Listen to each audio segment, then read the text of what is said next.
We found it. Now everyone wants it. Chapter 1, Ghosts of Xylos. The desert wind, a rasping scavenger, clawed at the weathered hull of the Serpent's Kiss as it touched down just outside the crumbling perimeter of what was once, millennia ago, the city of Xylos. Dust devils danced across the ochre landscape, mimicking the restless spirits rumored to haunt this forgotten corner of the galaxy. Captain Razorclaw, his scales shimmering and obsidian black in the twin suns, stretched his massive Draconis wings and surveyed the desolate vista. "Atmosphere breathable, gravity standard," chirped Nyx, the ship's diminutive, four-armed engineer from the Cthar system. His multiple limbs whirred as he double-checked his readings, his large, multifaceted eyes blinking nervously. "But readings are strange, Captain. Energy fluctuations are subtle, almost imperceptible, but definitely present. Highly localized near the city ruins." Razorclaw grunted, a low rumble that vibrated through the ship's deck. "Precisely what we're looking for, Nyx. The intelligence reports were vague, at best. Ill-gotten gains stashed away by the Volkov Corporation. They thought this backwater world was too inconsequential to warrant proper security. Their mistake." He turned to face his assembled crew, a motley collection of beings that would have made most Draconis warriors scoff. There was Kalen, the Elanian strategist, his pale skin contrasting sharply with his intricate, bioluminescent tattoos that pulsed with quiet energy. He was a master of logistics and predicting enemy movements, a valuable asset in any engagement. Beside him stood Zara, the hulking Krogan warrior, her scarred face and cybernetic arm testament to a life spent on the front lines. Her loyalty was as unwavering as her strength, a reassuring presence in the chaos of their lives. And then there was Zephyr, the enigmatic Sylvani pilot, her lithe form barely visible beneath her flowing, verdant robes. Her connection to the living currents of space allowed her to navigate through even the most treacherous asteroid fields and slip past the tightest security nets. "Remember the plan," Razorclaw said, his voice a deep baritone that commanded attention. "We retrieve the Volkov stash, redistribute it to the Selenian colony on Kepler, 186F.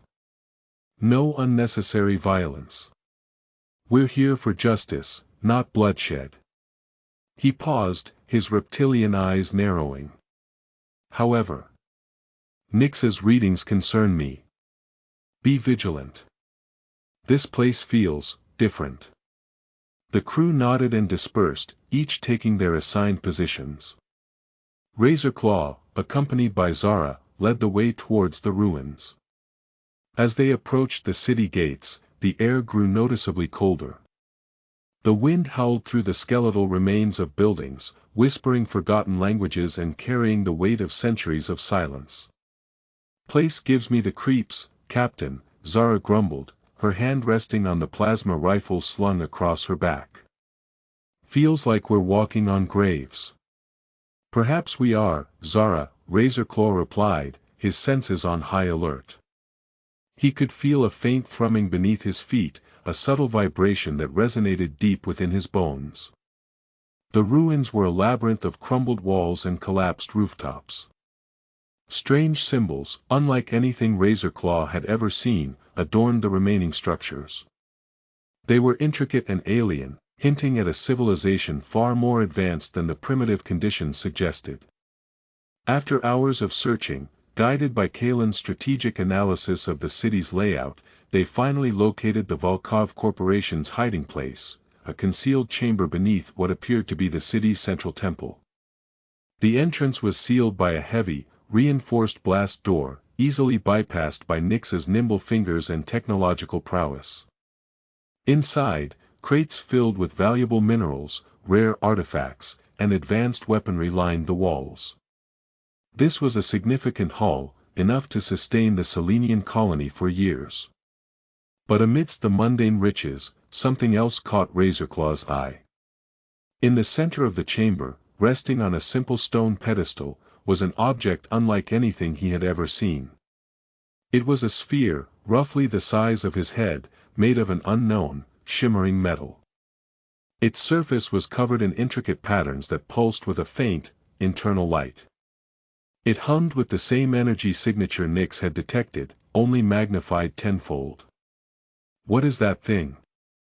Zara asked, her voice filled with awe and apprehension. Razorclaw approached the sphere cautiously. As he drew closer, he felt a strange pull, a magnetic force that resonated with his very being. He reached out and gently touched the surface. A jolt of energy surged through him, a torrent of images and sensations that flooded his mind. He saw visions of a vibrant, technologically advanced civilization, flourishing on Xylos. He saw their rise, their innovations, their peaceful existence. And then, he saw their downfall, a cataclysmic event that ravaged the planet and wiped them from existence. The visions were fleeting, fragmented, but intensely vivid. When they subsided, Razorclaw staggered back, his head reeling. "Captain! Are you all right?" Zara rushed to his side, her brow furrowed with concern. "I'm fine," Razorclaw said, shaking his head to clear his thoughts. "But this artifact, it's more than just an artifact. It's sentient." He looked at the sphere again, his gaze filled with a mixture of wonder and fear. He knew, with a certainty that settled deep within his soul, that this discovery had changed everything. Their mission to redistribute wealth had just stumbled upon something far more significant, something that could alter the fate of the galaxy. Chapter 2, Whispers in the Dark. The news of Razorclaw's discovery spread quickly through the Serpent's Kiss. The crew gathered in the mess hall, the air thick with anticipation and unease. "So, what exactly is this sentient artifact supposed to do?" Kalen asked, his voice laced with skepticism. He was a logical being, and the idea of a thinking object seemed absurd to him. "I don't know," Razorclaw admitted. "But it showed me visions, Kalen. Visions of the civilization that once thrived on Xylos.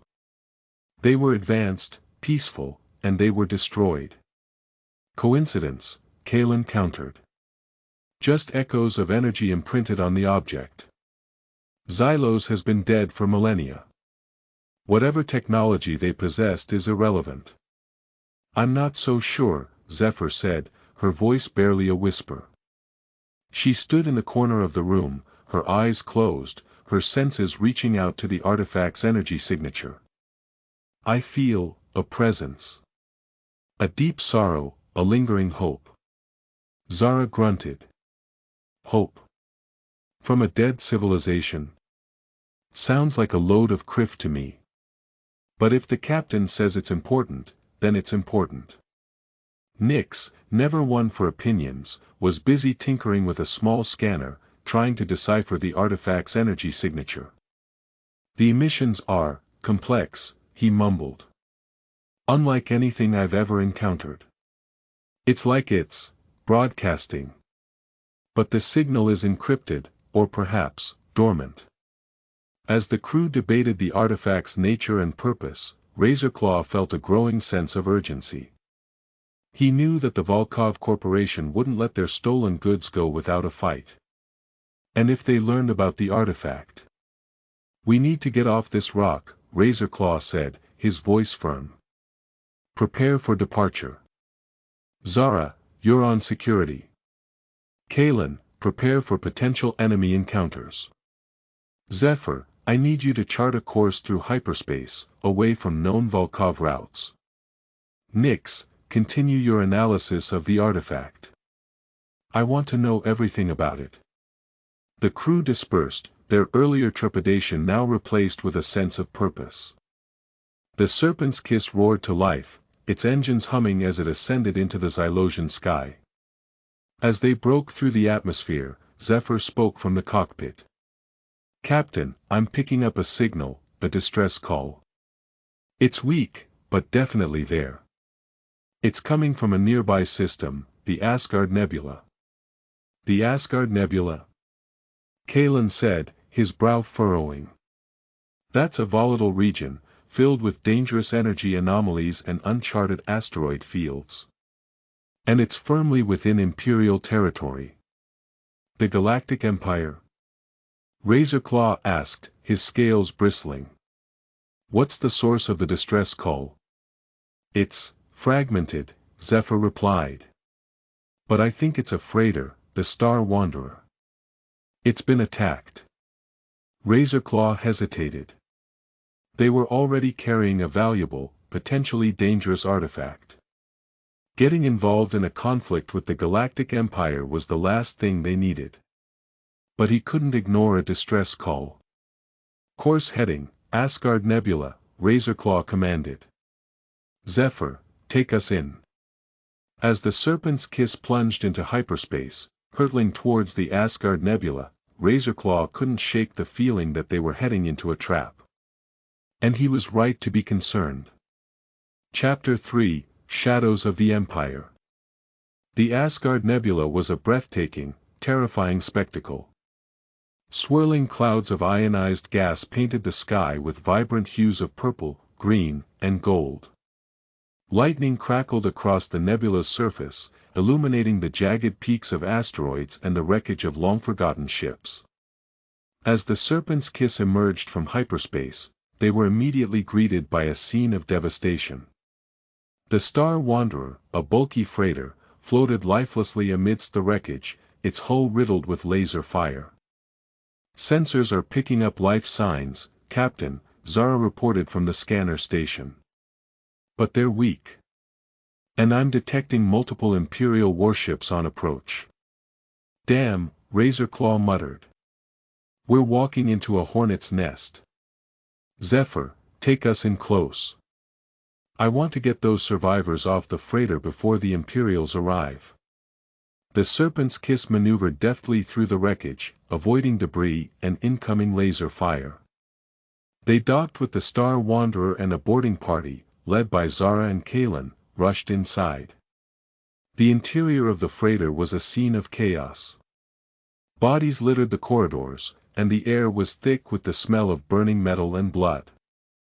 Zara and Kalen quickly located the survivors, a handful of crew members huddled in the engine room, terrified and injured. Come on, move it. Zara barked, her plasma rifle at the ready. We don't have much time. The survivors, a ragtag group of humans and various alien species, stumbled out of the engine room and followed Zara and Kalen back to the Serpent's kiss. As they were boarding, the Imperial warships arrived. We're under attack, Captain. Zephyr shouted from the cockpit. They're hailing us, demanding that we surrender. Respond with defiance, Razorclaw snarled. And prepare for battle. Nyx, reroute all power to the shields. Zara, man the cannons. Kalen, prepare for boarding parties. The Serpent's kiss engaged the Imperial warships in a furious firefight. Lasers crisscrossed the void, explosions rocked the ship, and the air filled with the smell of ozone. Razorclaw, at the helm, piloted the ship with skill and precision, dodging incoming fire and returning volleys with deadly accuracy. But the Imperial warships were relentless, and their superior firepower began to take its toll. Shields are failing, Captain. Nyx reported from the engineering bay. We can't take much more of this. Just when it seemed like all hope was lost, Zephyr spoke up, her voice calm and resolute. Captain, I have an idea. There's a powerful energy anomaly nearby, a temporal distortion. If we can lure the Imperial warships into it, we might be able to escape. A temporal distortion? Kalen asked, his eyes widening. That's incredibly dangerous. We could be trapped in another time, or even cease to exist. It's our only chance, Zephyr replied. Trust me, Captain. I can guide us through it. Razorclaw hesitated for a moment, then made his decision. Do it, Zephyr. Take us into the distortion. Zephyr nodded and expertly steered the Serpent's kiss towards the swirling vortex of energy. The imperial warships, eager to pursue their prey, followed close behind. As the Serpent's kiss entered the temporal distortion, the ship began to shake violently. The stars outside twisted and warped, and the air crackled with energy. The imperial warships, caught in the vortex, were tossed around like toys, their shields failing and their hulls buckling. Zephyr, guided by her unique connection to the living currents of space, navigated the Serpent's kiss through the chaos with incredible skill. They emerged on the other side of the distortion, leaving the imperial warships trapped within. "We made it!" Zara shouted, her voice filled with relief. "We actually made it." Razorclaw, his heart pounding, leaned back in his chair and let out a sigh of relief. They had survived, but the ordeal had taken its toll. The Serpent's kiss was battered and bruised, and the crew was exhausted. "Zephyr, plot a course for the nearest neutral space station," Razorclaw ordered. "We need to repair the ship and regroup." As the Serpent's kiss limped its way toward safety, Razorclaw couldn't shake the feeling that they were being watched. He felt the presence of the artifact, pulsating with an energy that seemed to grow stronger with each passing day. He knew that their adventures were far from over. Chapter 4, Seeds of Doubt. The neutral space station, known as Port Azure, was a bustling hub of commerce and intrigue. Smugglers, mercenaries, and traders from across the galaxy mingled in its crowded corridors, their voices a cacophony of languages and dialects. Razorclaw and his crew used Port Azure to repair the Serpent's kiss, resupply their provisions, and gather information. They learned that the imperial warships they had encountered were part of a larger fleet, led by the ruthless Admiral Varkos, a man notorious for his cruelty and his unwavering loyalty to the Galactic Empire. "Varkos will be hunting us," Kalen warned. "He won't rest until he captures us and retrieves the artifact." "Then we need to stay one step ahead of him," Razorclaw replied. "We need to understand what this artifact is, and what it wants." "Nix, have you made any progress?" Nix, his multiple arms whirring, shook his head. "The artifact's energy signature is still a mystery, Captain. But I've detected a faint signal, a pattern within the noise. I think it's trying to communicate." "Communicate?" Razorclaw asked. "How?" "I don't know," Nix admitted. "But I think it's projecting images. Thoughts. They're fragmented, unclear, but I think it's trying to show us something." As Nix continued his analysis, the crew began to experience strange dreams and visions. Kalen, usually so calm and rational, found himself plagued by nightmares of imperial fleets engulfing entire planets, their populations enslaved and their resources plundered. Zara, the stoic warrior, had visions of her homeworld, ravaged by war, its people starving and desperate. Zephyr, the enigmatic pilot, saw visions of a galaxy consumed by darkness, its stars extinguished and its hope extinguished. Razorclaw, too, was affected. He saw visions of his own people, the Draconis, driven to extinction by their own greed and ambition. He saw the consequences of unchecked power, the destruction and suffering that resulted from the pursuit of personal glory. The visions were unsettling, disturbing, and they began to sow seeds of doubt and suspicion within the crew. Kalen became increasingly paranoid, convinced that the Empire was watching their every move. Zara grew more aggressive, eager to strike back at the Empire and avenge her people. Zephyr became withdrawn and secretive, her connection to the living currents of space deepening, but also isolating her from the rest of the crew. Even Razorclaw, the strong and decisive leader, began to question his own motives. Was he truly fighting for justice, or was he simply driven by a desire for power? Was he using the artifact for the good of the galaxy, or was he being manipulated by its ancient, unfathomable will? The artifact was subtly influencing their minds, amplifying their individual desires and fears, and threatening to tear the Serpent's kiss apart from the inside. One night, Kalen confronted Razorclaw in the mess hall. "Captain," he said, his voice strained. "I don't trust this artifact. It's corrupting us, turning us against each other. We need to get rid of it before it destroys us." "I understand your concerns, Kalen," Razorclaw replied, his voice calm. "But we can't just abandon it. It's too important. It holds the key to understanding the past, and perhaps even shaping the future." "The future?" Kalen scoffed. "What future? We're being hunted by the Empire, our crew is falling apart, and we're all being manipulated by a sentient piece of metal.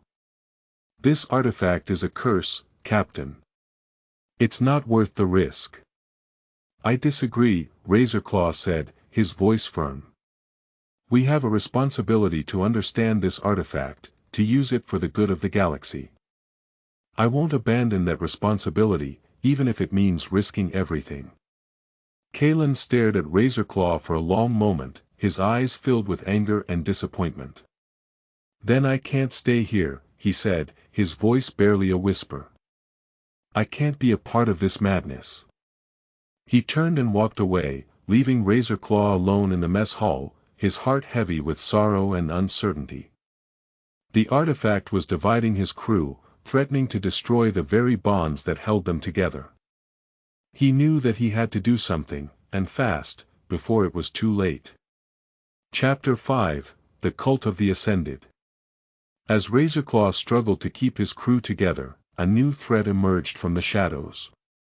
A fanatical, secretive cult known as the Cult of the Ascended had learned of the artifact's existence and had begun to hunt for it.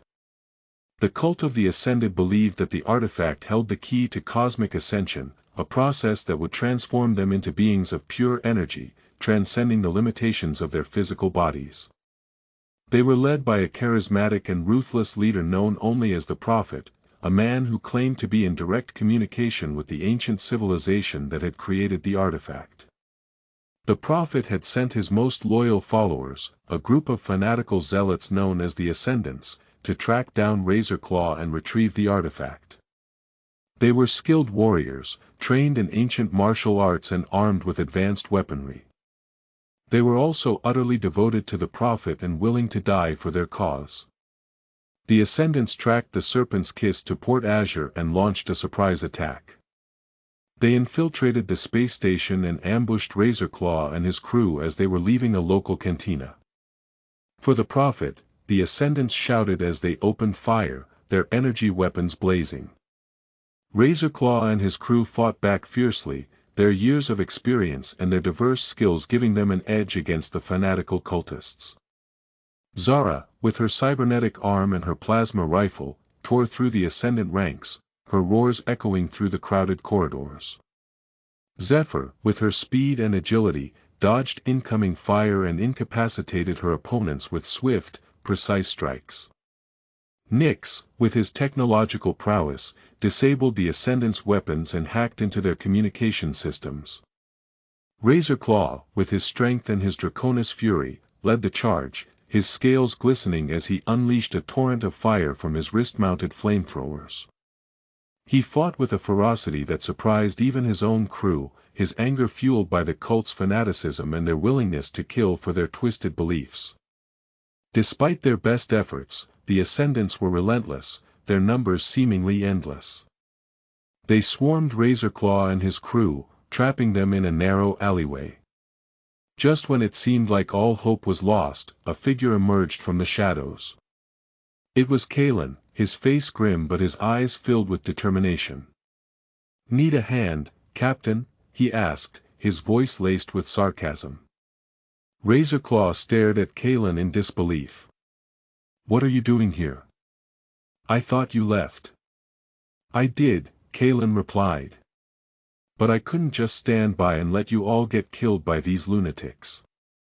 Besides, I had a change of heart. I realized that I can't abandon my friends, even if they are being manipulated by a sentient artifact." Kalen joined the fight, his Elanian intellect and his strategic skills turning the tide of the battle. He analyzed the Ascendant's formations, identified their weaknesses, and directed Razorclaw and his crew to exploit them. Together, they fought their way through the Ascendant ranks, forcing them to retreat. The remaining cultists fled the space station, vowing to return with reinforcements. Razorclaw and his crew, battered but alive, regrouped on the Serpent's Kiss. They knew that the cult of the Ascended would be hunting them, and that they had to be prepared for another attack. "Thank you, Kalen," Razorclaw said, his voice sincere. "I'm glad you came back." "Don't mention it, Captain," Kalen replied. "But let's just say that I'm not entirely convinced about this artifact. I'm still worried about its influence on us. But I'm willing to stick around and see this through, for better or worse." As the Serpent's Kiss departed Port Azure, Razorclaw knew that they were caught between two powerful forces, the Galactic Empire, seeking to control the artifact, and the cult of the Ascended, seeking to exploit it. They were running out of time, and they needed to understand the artifact's true nature before it was too late. Chapter 6, The Memory Vault. After escaping Port Azure, Razorclaw decided to seek out answers about the artifact. Kalen, after much research, discovered a legend about a hidden repository of knowledge on a remote, uncharted planet called Veritas. This repository, known as the Memory Vault, was said to contain the collective knowledge of countless civilizations, including the creators of the artifact. "The Memory Vault is our best chance to understand the artifact," Kalen said. "But it's heavily guarded by ancient defense systems and traps.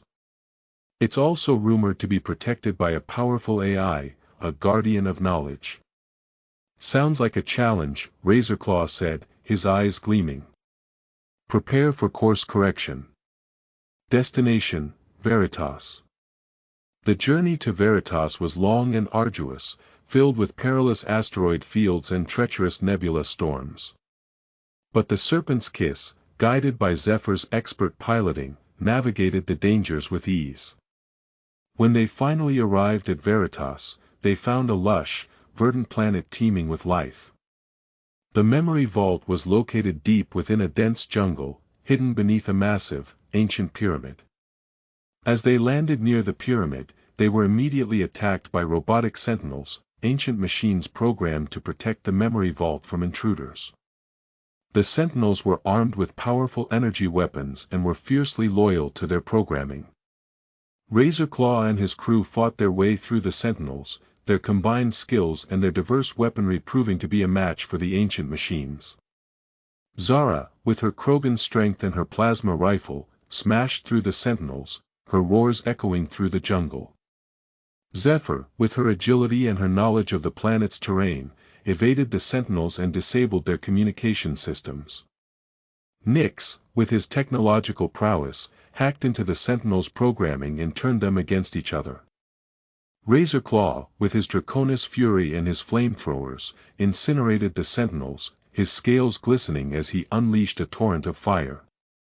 He led the charge, his determination unwavering, his resolve strengthened by the knowledge that the Memory Vault held the key to understanding the artifact.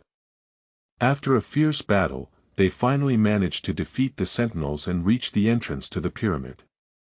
The entrance was sealed by a complex security system, a series of interlocking puzzles and energy barriers. Nyx, with his nimble fingers and his technological expertise, worked tirelessly to bypass the security system. He deciphered the ancient symbols, solved the intricate puzzles, and deactivated the energy barriers. Finally, after hours of painstaking work, the entrance to the pyramid opened, revealing a dark, mysterious passage. Razorclaw and his crew, their hearts pounding, entered the pyramid and descended into its depths. The passage led to a vast chamber, filled with holographic displays and ancient consoles. In the center of the chamber was a massive crystal, pulsating with light. This was the heart of the Memory Vault, the repository of knowledge that they had been seeking. As they approached the crystal, a voice echoed through the chamber, a calm, soothing voice that resonated deep within their minds. "Welcome, seekers of knowledge," the voice said. I am the guardian of the memory vault. I have been waiting for you. The guardian appeared before them, a holographic projection of a being of pure energy, its form shifting and changing like a kaleidoscope. We have come seeking answers about an ancient artifact, Razorclaw said, his voice respectful. We believe it holds the key to understanding the past, and perhaps even shaping the future. The artifact, the guardian said, its voice tinged with sadness. It is a relic of a lost civilization, a civilization that sought to understand the mysteries of the universe. They were wise, but they were also arrogant. They delved too deep into the unknown, and they unleashed a force that they could not control. What force? Kalen asked, his brow furrowing. What happened to the civilization that created the artifact? They were destroyed, the guardian replied. Consumed by their own creation. The artifact is a powerful tool, but it is also a dangerous weapon. It can amplify one's desires and fears, twisting them into something dark and destructive. It can corrupt even the purest of hearts. We've already seen its influence, Razorclaw said, his voice grim. It's been dividing my crew, threatening to tear us apart. But we need to understand it. We need to learn how to control it. That is a difficult task, the Guardian said. The artifact can only be controlled by those who possess a pure heart and a selfless spirit. It requires a deep understanding of oneself, and a willingness to sacrifice everything for the greater good. The Guardian then showed them a series of holographic images, depicting the history of the artifact and the civilization that had created it. They saw the creators rise to power, their scientific advancements, their artistic achievements. And they saw their downfall, their descent into darkness, their ultimate destruction. The images were haunting and disturbing, but they also provided valuable insights into the artifact's true nature. Razorclaw and his crew learned that the artifact was not just a passive device, but a living entity, capable of influencing the minds and emotions of those who came into contact with it. They learned that it was a test, a challenge to see if a species was worthy of wielding its power. The artifact is not inherently evil, the Guardian said. But it can be used for evil, if it falls into the wrong hands. It is up to you to decide its fate. You must choose whether to use its power for good, or to destroy it before it destroys you. The Guardian.